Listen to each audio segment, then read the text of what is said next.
cheap is the enemy of business. If you haven't put your prices up in the last 2 or 3 years, you're definitely going backwards. It's time to down tools for a bit. Welcome to the ToolShed, the influential podcast for anyone and everyone involved in the building industry. Here's your host, Mick Hawes. Hey there, before we kick off, I want to share a really important thought. 71% of you who watch this channel frequently don't subscribe. So if you've enjoyed any video you've ever watched, can you do me a favor and hit the subscribe button?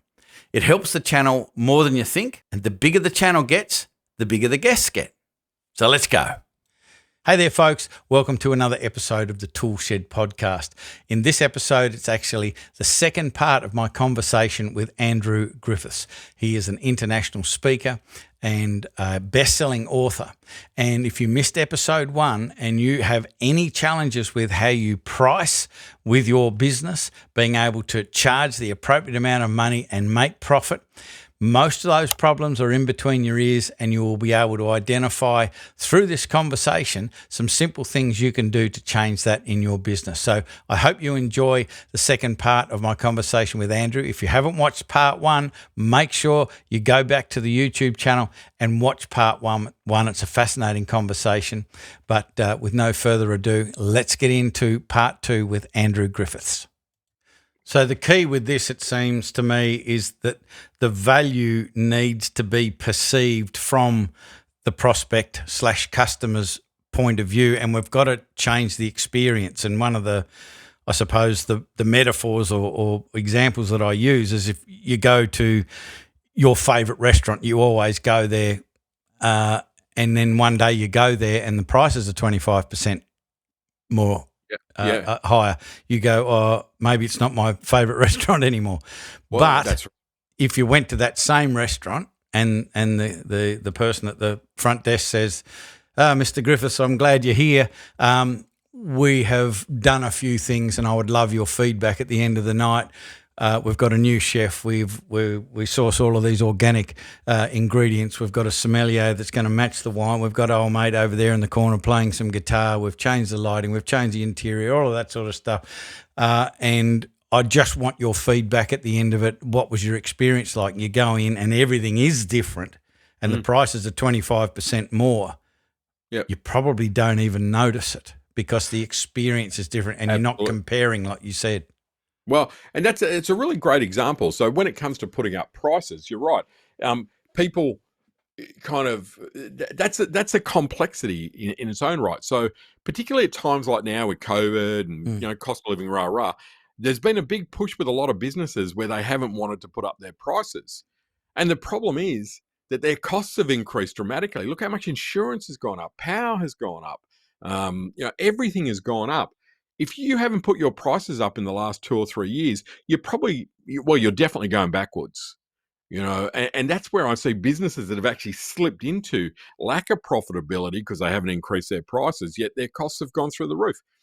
So a few things around that. One is that you can't wait to put up your prices and second guess your customers. It's a surefire way to becoming non-profitable. The second thing is, it's better to put your prices up every year than it is to wait 10 years and then have a dramatic increase and people go, hang on, I paid, I did say it was storage shed. It went from $200 to $370 in one go. And go, how happy do you think I felt about that? In an email that just went, your price is going from this to this. So you can't, you can't wait a long time to put up your prices and then do a big jump. Better to do little increments each year that keep you current. The other part about that is exactly as you're saying there. If you're going to put up your prices, you've got to say to the customer what's in it for them. Yeah. But the restaurant 100%. Example you've used is a great example because, we've changed. We're offering a better experience. We're offering a different experience. Yep. We've got a new chef. We're really going towards organic here because we think people want to eat healthier, etc. You're telling the story, which goes, oh yeah, okay, I'm prepared to pay more for that. The interior, there's there's a logic. Whereas if you went into McDonald's and they said, oh, now Big Mac's $15. that business wouldn't be around. How much You is a know, Big Mac? I got no idea, but it's not $15. Well, I don't think it is. I don't either. But see, they know what McDonald's do really well is they are price driven. They are at Yep. that lower end of the market, and they've got consistency right. So the problem can be that restaurant analogy that you use, like, is a great one. That it's all better, but if the food is good one day, bad the next, Yes, consistency. we hate that, and that's why McDonald's, it's just terrible all the time. Yeah. But it's like I say to people, if you can't be consistent in what you do, your service, you're better off being crap all the time than being inconsistent. Because people go, well, if you're crap and I'll pay for crap because it's cheap or whatever, at least they know how to buy you. But there's nothing worse than going into a business that's great one day, terrible the next. Yeah. Because no one goes back to that side of it. So two elements are in there. There's a few elements. One, if you're not putting up your prices on a regular basis, that major alarm bells. The second part of that is putting up your prices yearly is far better than waiting and then having to have to do bigger jumps, because that's harder. Number three is you've really got to show the customer what's in it for them if you increase prices.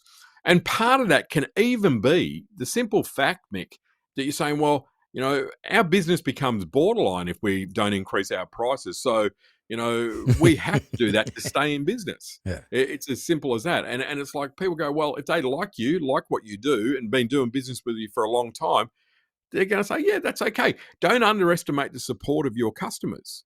But you don't get customers that are going to be okay with that if you're purely price driven. Yeah. Because they'll just go and find someone else who's cheaper. Yeah. I've always, at least with builders, and I'm sure this would be the case in other industries as well, that we found that there was a gap between where the builder started to feel internal resistance for the price that they were charging. Yeah. But there was a gap between that and where the customer felt uncomfortable paying, which meant that the builder could put the prices up, be uncomfortable, and it made no difference to the client. Yeah, absolutely. Well, the restaurant analogy is another one. Like I go in, whenever I go to a restaurant, of course, I look at the menu and go, the first thing I would do in here is increase all the prices by 50 cents. Yeah. No one would even notice. No one would even blink at that. Yeah. But there's certain things that we have more, we have a bigger measure. Like, what's your threshold on a cup of coffee, Mick, that you would pay? Like I regularly now pay $7, $7.50. I paid $8 in Sydney the other day, and I went, $8 for a pretty crappy coffee. To be honest, that's kind of, I think I'll drink water. There's a limit, to that. But you'd pay $8 for a quality one. I'd pay $8 for a quality one, but it's a bit borderline. Would you pay $9? I paid $18 in Italy, but that's only because I paid $22 for an ice cream in Singapore. Yeah, so it's all relative, isn't it? But you are right, and again, for a lot of businesses, I think there's also stuff that they could increase what they're doing if they could overcome that internal. So there's easy wins. It's little stuff that you can go, well, okay, straight away we're doing this. Like, I worked with a law firm recently, and they do 300 conveyancing files a year, and they used to do free contract reviews, and it was like, that was one of their things. A lot of lawyers apparently do that. And I said to them, why are you doing free contract reviews? How long does a contract review take? And they said, 2 hours at least. So I say, 600 hours a year you're giving away, and you really feel that is significant. I said, yeah, absolutely. I said, okay, you've engaged me. First thing you do is start charging $300 for a contract review. Yep. And you explain it in the way that is like, contract reviews, a lot of other firms do it for free. Well, we do it properly. We invest time. We make sure it's so critical. One little clause that could really bring you undone, cost you thousands. So, us reviewing the contract review is a critical part of the process, and that's why we charge for it. So they had no pushback at all. They did another 300 kind of files that next year. They increased, $90,000 worth of extra revenue that just went straight on the bottom line of that business without one extra cent, of cost. Yeah. So, that's again. So my question here to anyone listening is, what are you leaving on the ground? What aren't you charging for, that you should be charging for.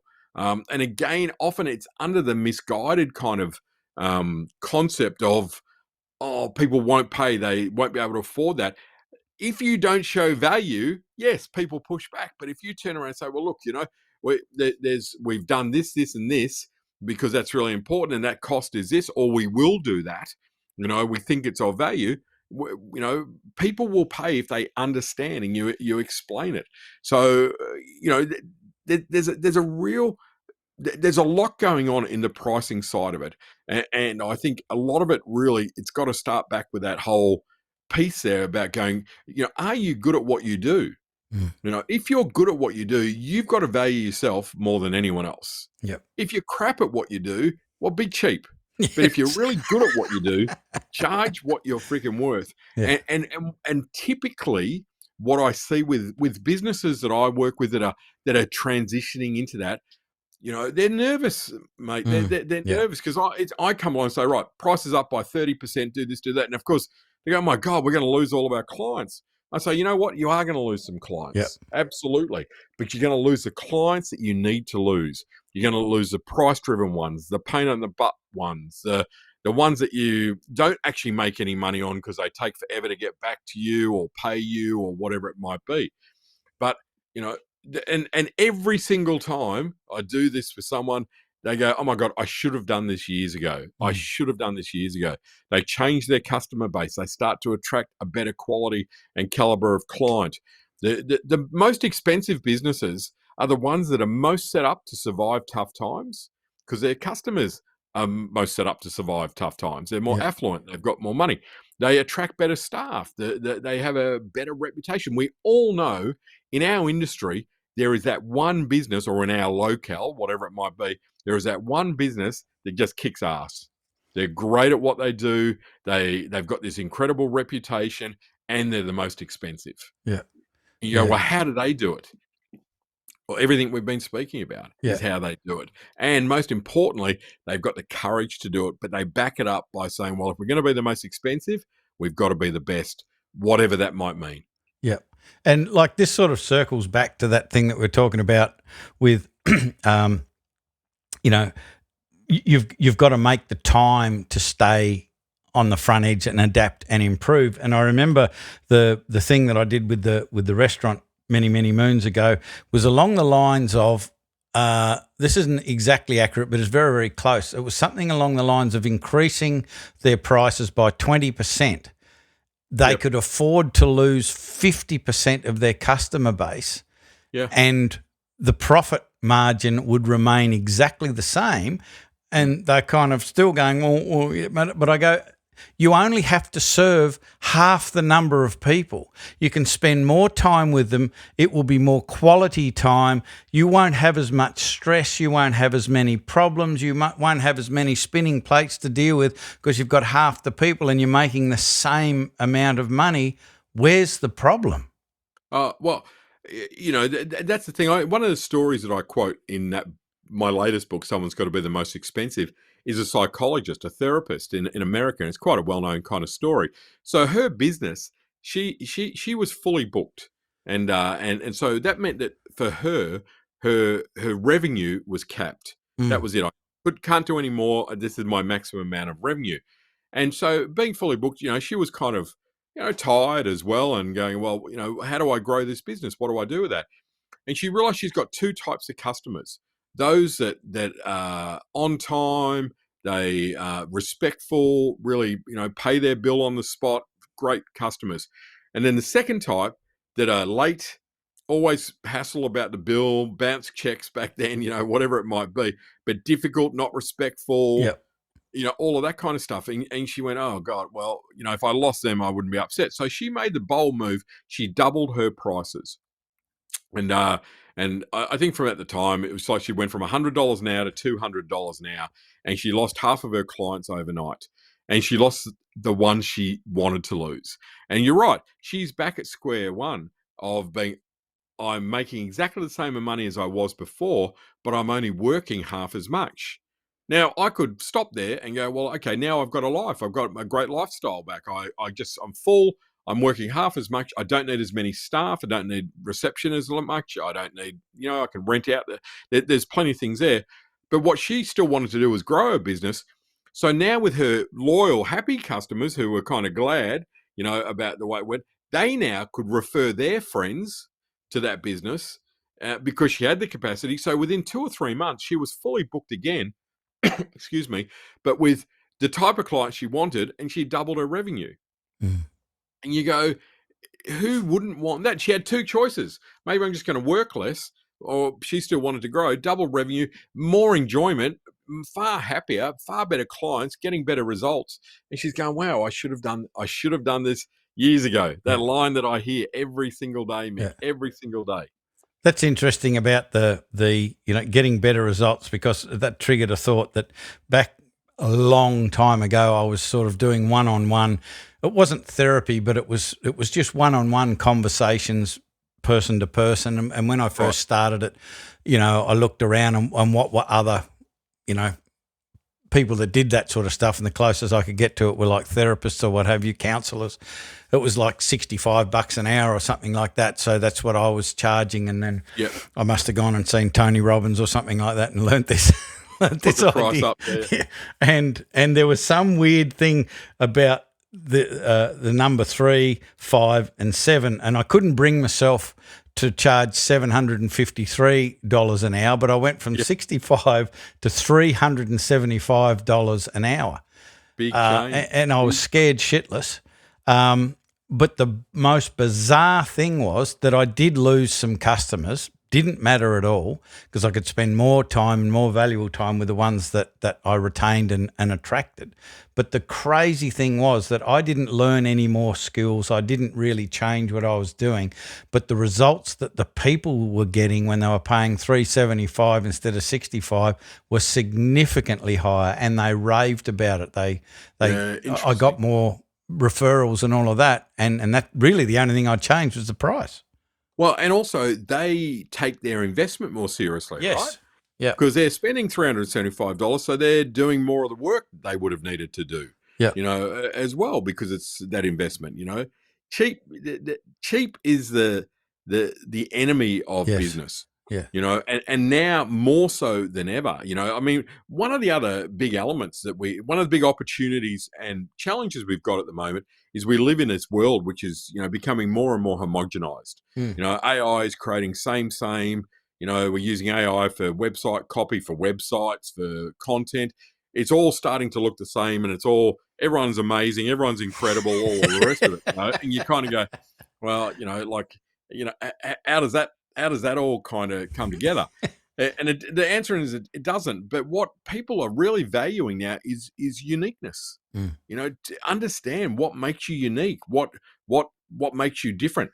And really you got to figure that out for yourself. Whether you're a plumber, chippy, brain surgeon, it doesn't really matter. Now we want to look at what makes us different, and we've really got to incorporate that. If you're same, and now you go to an accountant's. You go to 50 accountants' websites and they're pretty much going to tell you the same thing, or lawyers or whatever it might be, These days, we've got to figure out what that point of differentiation is, or points of differentiation. Then we've got to get really good at sharing that in story. Tell people the story of who you are, what you do, and why you do it. And we want to deal with people. We want to deal with a human. I want to deal with a tradie that I know a bit about the story. I want to get to know, who are you? Why do you do what you do? We place value in connection because, again, value is tied into emotion. The two go hand in hand. So, it's complex. And it's interesting, you mentioned that story of restaurants, a really great example for me of that. I was doing a study tour in Japan with a client a few years ago, just looking at different robotics businesses and all kinds of things. And one of the people that we met with was a guy who was a CEO of a restaurant chain in Japan, and they'd been in business for many, many years, and a big 400 restaurants around Japan, and they're over the years they were kind of like a franchise look and feel of but traditional Japanese food and all the rest of it. But over the years they'd really felt this pressure of people want food faster. People want food cheaper. And they kept figuring out, spent fortunes trying to get food faster. And they reached a crossroad. And this, they had 40,000 employees, pretty big organization. And the board said, we're at a crossroad. We have to decide if we're going to become a fast food business. As if we can't get it any quicker. We can't do it any cheaper. It's like it's ridiculous. But we keep getting this pushback from our customers. Got to be faster, got to be cheaper. And the board said, you know what? We're not going to become a fast food company. What we're going to do is we're going to become better storytellers. Nice. And you automatically go, okay, how's that going to save this business? Rah, rah. But they were so smart. Japanese, I have such admiration for Japanese business. So what they did was, and they had an incredible backstory. One of their main dishes was a tofu dish, and that's kind of what they were famous for. They had like 8 generations of tofu farmers, same family generation, master tofu on their farms that they owned that were all organic and, like biodynamic and, 200 years of farming heritage and all this kind of stuff. So they started, first and foremost, they educated their staff about what is it that makes us different. And they looked at the history, the attention to detail, this concept of being the best. They said we make the best tofu in the world. Like that's what we are. Why the hell are we trying to sell it cheap? They did this. Then the next thing was they educated their customers, and they started to teach their customers through in-store, in-restaurant, promotional material and on TV and things like that, just talking about how extraordinary the history of this business is and why their tofu is the best tofu in the world.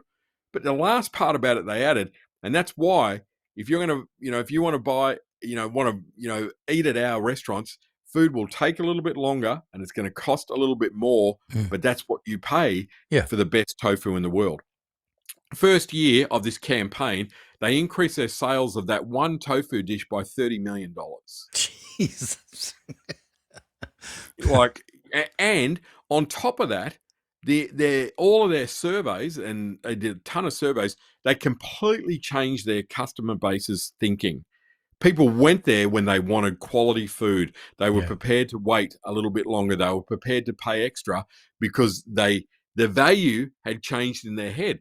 They didn't know the value story. They didn't know the value proposition. They didn't know any of that before. They just go, I really like this tofu, but I want it faster and I want it cheaper. So they simply educated their customers, and that completely transformed their business. They went from strength to strength and started going, okay, educate more, teach more, do more. Amazing story. Yeah. Unfortunately, in the building game, the bar isn't that high to be able to stand out. Like you could virtually promote a differentiation of we call back, or we turn up when we said we would, or something as low as that. It's very frustrating. But I mean, there are some really good builders around that do that exceptionally well. But as a rule, it would be so much easier for most builders to lift their game of professionalism and value from the prospect's perspective. But that's what we're working here to try and do in this podcast and the resources. And ironically though, but if any business, trade or otherwise, if you can do this stuff, what you really do is you kind of guarantee your future. Yes. You guarantee longevity. It's going to end up going that way. It will have to, but it's like, again, if you don't differentiate, if you can't tell a better story, if you can't just increase your value to make you more valuable to your customers, then it's, you fight it out with everyone else. And that's being like in Fight Club, where it's like, seriously, that's not a good place to be. And I'm sure some of your listeners are stuck in that place, and it's horrible. It's a horrible place to do business. It's on every level. If you can break away, but it takes courage, it takes vision, it takes doing what other people won't do. My dive shop, if I had tried to sell that as a business plan to the industry, they would have laughed. They would have said, it'll never work. It's a disaster. I hear that all the time. This lawyer that I spoke about before, she was telling some of her friends and colleagues that they're going to start charging for contract reviews, and they said, "Oh my God, you'll lose all your customers. It'll never." The fear factor holds us back. Yet if you can be brave enough to break away from the pack and do things differently, wow, I tell you what, the rewards are phenomenal. Longevity, future-proofing of your business, charging what you're worth, attracting better customers, attracting better staff. You just go, the benefits are phenomenal, but it takes courage. And if your business is where it's at now, fighting in the mosh pit to go to there, that's a journey, to get there. And you got to lose customers. You got to you got to change what you're doing. You got to become the best. You got to do these things.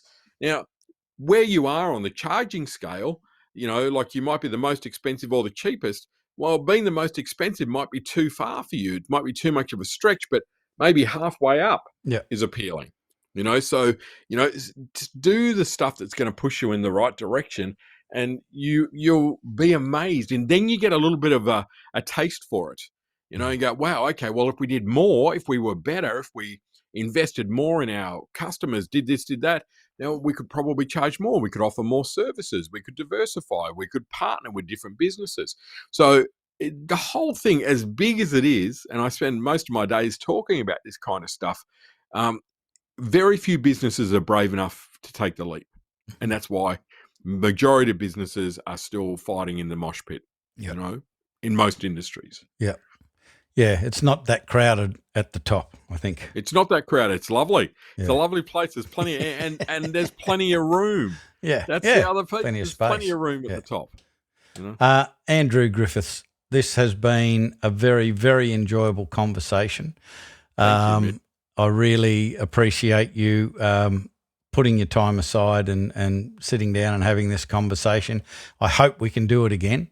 Anytime. That'd be fantastic, because I know that you've got so much more to share, and this sort of thinking and these sort of conversations can do nothing other than help people who are willing to listen to it and implement it, and I'm sure they've got questions.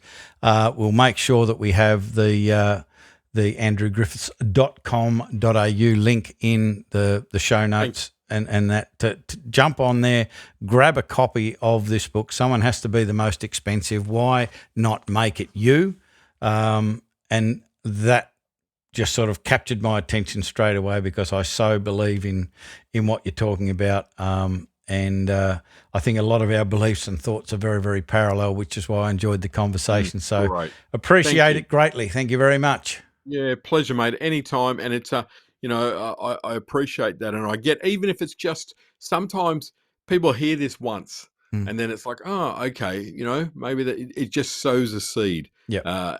And then little bit by little bit, the transition can start to happen. So yeah, I'm a bit of an evangelist on this, because small business poverty is not something that I like to see.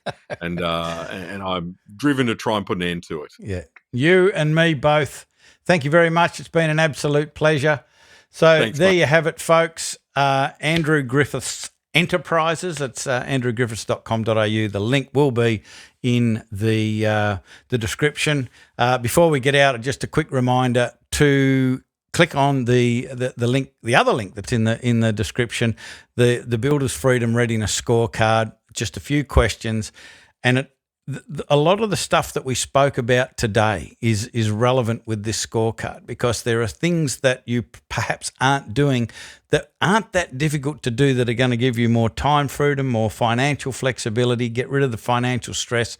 And the whole thing takes about 2 minutes to answer some questions. You'll get a report delivered to you, which is sort of the state of your nation, where you're at the moment. But the best thing is you'll have a couple of action steps that are specifically designed for where you're at the moment that you can implement, and you'll start moving in the right direction. And it's a 2-minute investment, and it's all free. So jump in and do that, and make sure you go and visit andrewgriffiths.com.au as well. That is it for this podcast. We'll be back with another podcast episode before you know it. I'm Mick Hawes from Builders Business Black Belt. That is all. I'm out. Bye for now. You've been listening to the ToolShed. If this podcast struck a chord with you, make sure you spread the word by sharing it with your mates in the building industry. We love your help to make the building industry better for everyone involved.